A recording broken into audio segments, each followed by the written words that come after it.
akhir TPA. Yang kelima, menyelamatkan lingkungan dari kerusakan dan gangguan berupa bau, selokan, macet, banjir.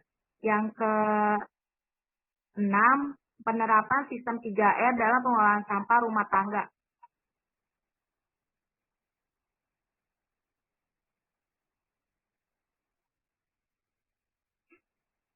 Next.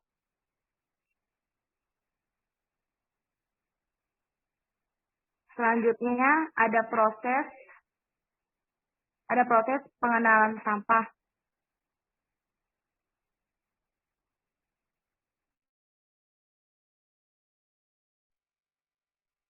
Selanjutnya yang pertama, pemilihan sampah sesuai bentuk dan jenisnya, sampah organik dan anorganik.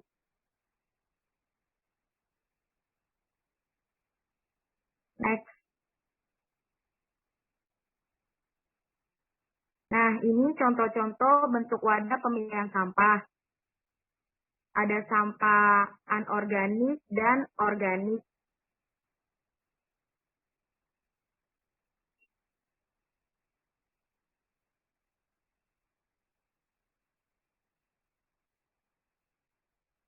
Nah, jadi untuk tidak ada sampahnya, jadi sekarang tuh tidak ada plastik. Mari beralih ke tas yang ramah lingkungan yang bisa kita gunakan berulang-ulang dan bisa dicuci setelah digunakan.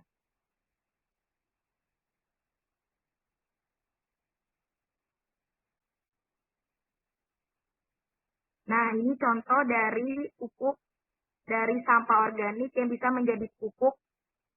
Contoh bentuk tempat pengolahan sampah organik di skala RT.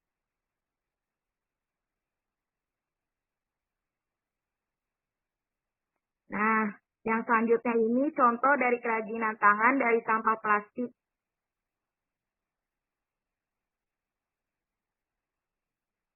Oke, terima kasih.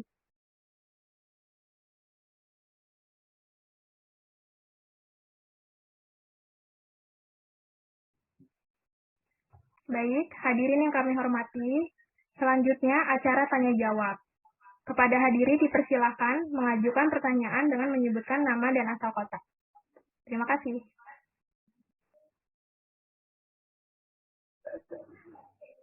Saya KPMI. Oh iya, baik Bu. Ya, Assalamualaikum. Nama saya Dede. Nama saya Bu Dede. Mau bertanya ya KPMI? Iya, baik Bu. Apa dampak dari bila pengelolaan sampah dengan tidak benar? Terima kasih. Assalamualaikum. Waalaikumsalam. Terima kasih ya Bu. Ya, sama-sama. Selanjutnya ada yang ingin bertanya lagi? KPMI, aku mau tanya dong. Baik, boleh. Ya, saya Ibu Pipi. Saya mau nanya, manakah yang lebih penting antara mendaur ulang sampah dan mengurangi sampah? Oke, terima kasih ya Bu. Nanti dijawab. Oke.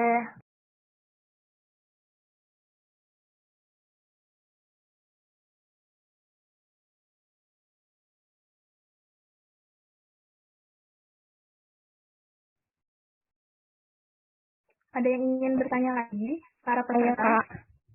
Baik, boleh. Kak.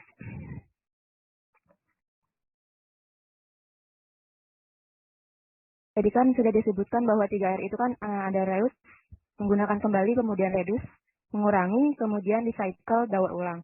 Saya mengambil contoh misalnya botol kaca. Kalau botol kaca itu kan memang bisa direuse atau digunakan kembali ataupun direduce dengan mengurangi. Nah, kalau misalnya botol kaca di recycle atau didaur ulang, apakah bisa? Kemudian boleh nggak misal dikasih contoh dari daur ulang botol kaca? Terima kasih. Terima kasih Kak. Nanti dijawab ya Kak.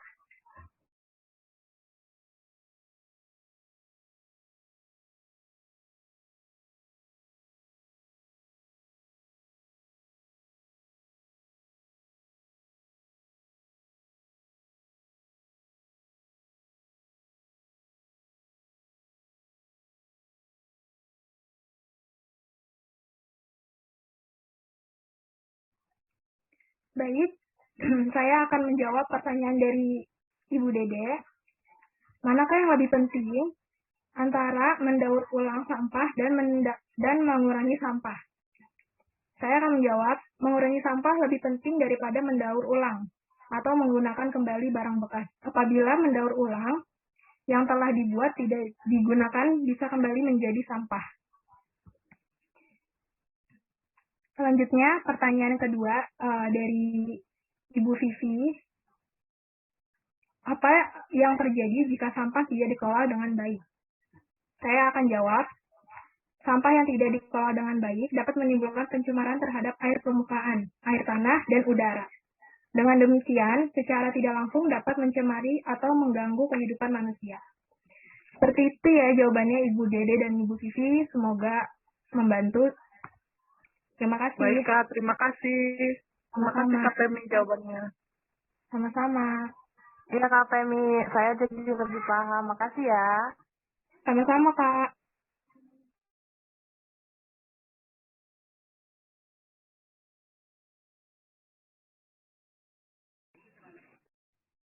Selanjutnya saya akan menjawab pertanyaan dari Ibu Dina. Apakah sampah botol kaca bisa didaur ulang? Bisa, karena kebanyakan kaca bekas didaur ulang itu menjadi botol kaca atau toples. Tapi ada juga kaca yang didaur ulang menjadi keramik atau benda-benda bahan bangunan lainnya. Seperti itu jawabannya. Ibu, bagaimana? Baik, Kak. Paham. Terima kasih, Kak. Ya, sama-sama. Kak, masih bisa nanya nggak, Kak? Boleh. Perkenalkan, saya Dwi dari Bekasi. Saya mau nanya, kenapa sih 3R itu penting buat lingkungan kita? Terima kasih. Baik, terima kasih, ditunggu jawabannya ya, Kak.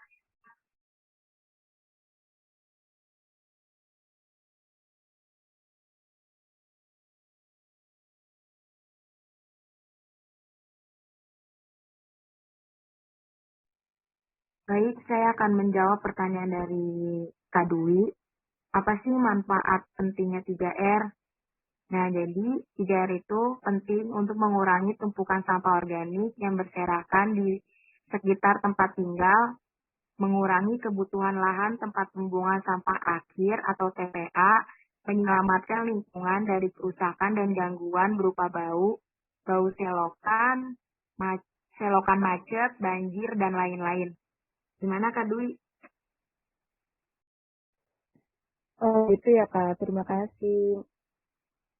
Ya, baik. Sama-sama.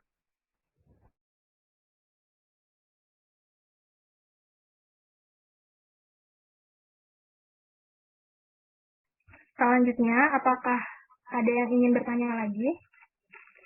Mbak, saya mau nanya, Baik. apa aja sih sumber-sumber yang membuat sampah tuh jadi menumpuk? Oke, terima kasih, ditunggu jawabannya ya, Kak.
Oke, saya akan menjawab pertanyaan dari Mbak Syifa.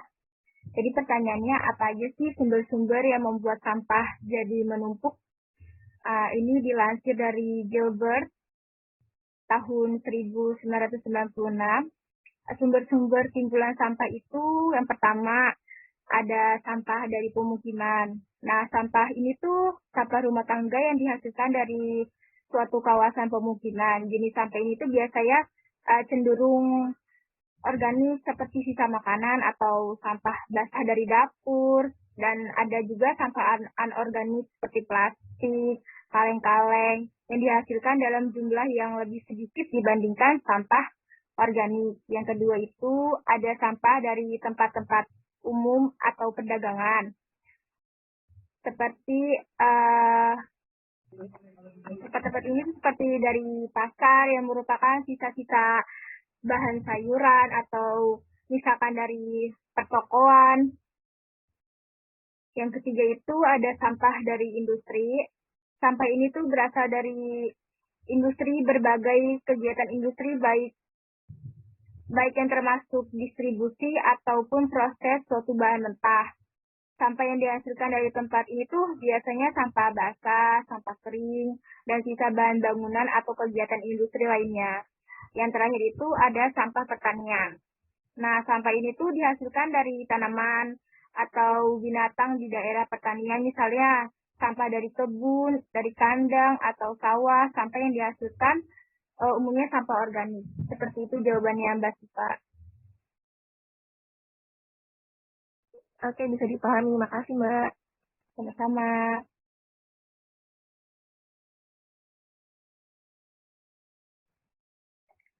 Ada yang ingin bertanya lagi?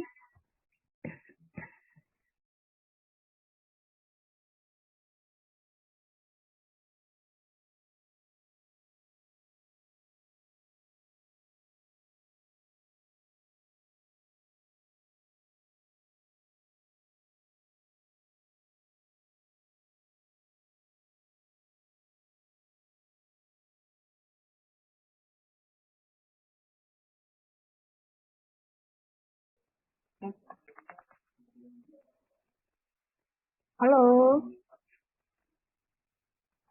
Iya, Saya mau nanya dong. boleh. Bagaimana cara mengatasi sampah dengan baik tanpa menimbulkan polusi lingkungan? Terima kasih, Bu. Ditunggu jawabannya ya. Iya, baik.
Oke, aku akan menjawab pertanyaan dari Bu Ratna ya. Bagaimana cara mengatasi sampah dengan baik tanpa menimbulkan polusi lingkungan? Yang pertama, membawa tas belanja sendiri. Yang kedua, membawa kotak makan sendiri. Yang ketiga, mengurangi penggunaan tisu basah. Yang keempat, menggunakan produk yang dikemas dengan beling kaca atau karton. Yang kelima, membawa botol minuman sendiri. Yang keenam, tidak lagi menggunakan sedotan plastik untuk minuman. Yang ketujuh, melakukan daur ulang sampah plastik. Gimana Ibu Ratna? Sudah jelas? Sudah. Terima kasih. Sama-sama. Terima kasih atas jawabannya.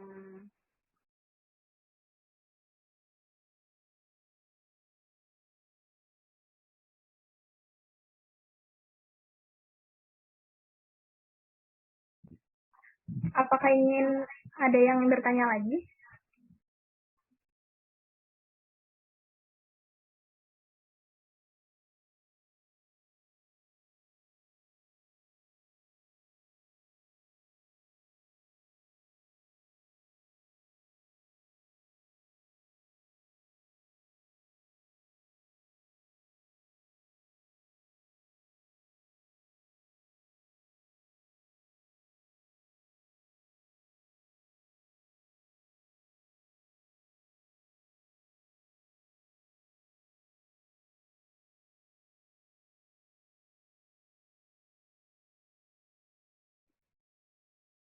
Kak, izin bertanya lagi boleh nggak?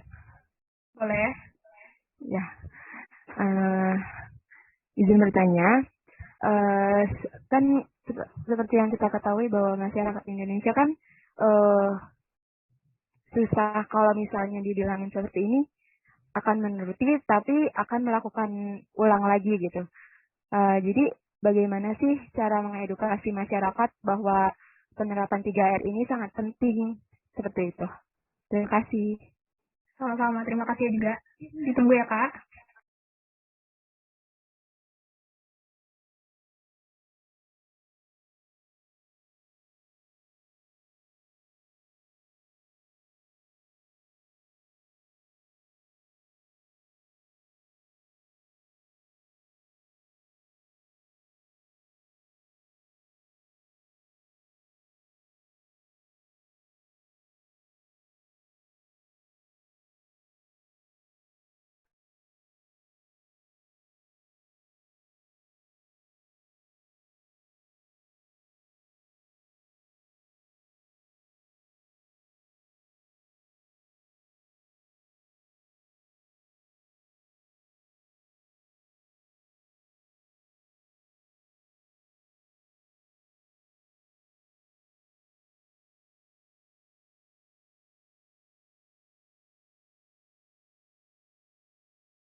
Saya akan menjawab pertanyaan dari Ibu Dina. Pertanyaannya kan bagaimana sih mengedukasi masyarakat bahwa penerapan 3R ini sangat penting ya? Oke, jawabannya itu makanya dalam melakukan kegiatan ini seperti penyuluhan, kita membantu masyarakat untuk lebih sadar bahwa penerapan 3R ini sangat penting di kehidupan sehari-hari, serta membuat lingkungan di sekitar itu menjadi lebih bersih tanpa adanya penyakit. Karena kalau misalkan kita menumpukan sampah, itu bisa berujung penyakit seperti diare atau bisa terkena penyakit lainnya. Makanya dari kelompok kita ini ingin membuat motivasi atau dorongan kepada masyarakat semua bahwa sampah itu jangan dibiarin gitu aja, tapi mungkin kalau seperti sampah plastik itu bisa digunain untuk didaur ulang, bisa dimanfaatin. Jadi jangan didiemin aja gitu, karena kita juga antisipasi takutnya ada penyakit yang masuk gitu. Bagaimana penjelasannya, Mbak Dina? Baik, Kak. Cukup dipahami. Terima kasih. Sama-sama. Terima kasih yang sudah bertanya. Semoga jawaban dari kami bisa bermanfaat buat para peserta yang sudah bertanya. Hadirin yang kami hormati, kami menyimpulkan pada materi ini dengan cara-cara mengelola sampah organik dan non-organik, pencemaran lingkungan karena limbah sampah dapat berkurang di lingkungan sekitar. Dan dengan menerapkan konsep 3R, nantinya warga bukan hanya sekedar membuang sampah, tetapi sekaligus memanfaatkannya. Hasilnya, lingkungan menjadi lebih bersih, sehat, terbebas dari berbagai penyakit terkait sampah. Lebih jauh lagi, sampah-sampah tersebut juga bisa berguna untuk meningkatkan kesejahteraan bagi warga jika dikelola dengan benar, dan dapat digunakan dengan hasil yang bermanfaat.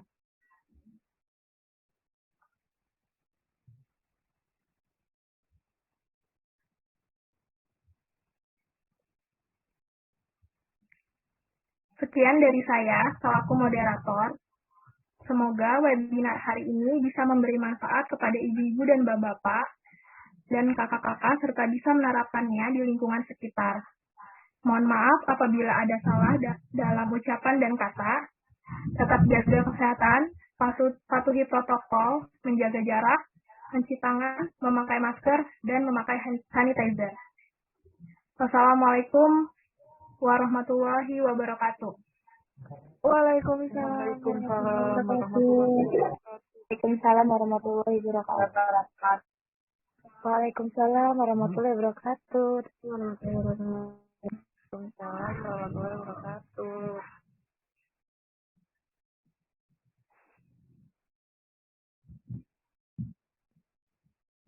Makasih, Teteh Femi. Sama-sama. Silakan yang bisa live. Sudah selesai caranya. Izin live ya. Ya, terima kasih. Makasih, Kakak. Izin live ya, Pak. Assalamualaikum. Izin live ya, Teteh. Assalamualaikum. Terima kasih.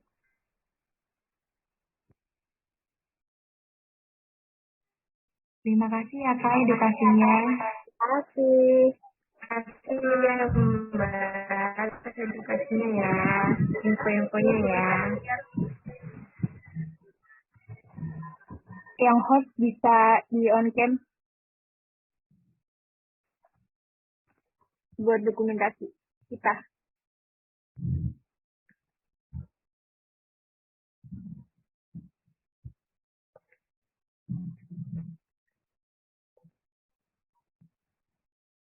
Senyum.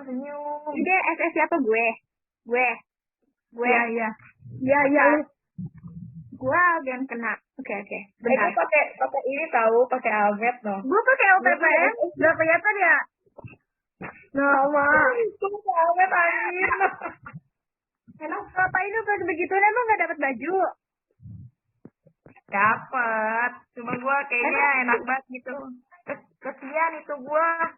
Apa sih namanya almet gua nggak dipakai-pakai. Oke ya, gue SS dulu sebentar, oke? Siapa nih SS gue apa lu? Gue aja, gue. Taruh. Kok gue gak bisa kelihatan? Bentar. Depan. Oke. Nah, ini masih ada yang Partisipannya udah pada keluar tapi nggak apa-apa ya, kita aja ya. apa? Tadi nggak bisa ada. Satu. Udah semuanya. Ayo. 1, 2, 3.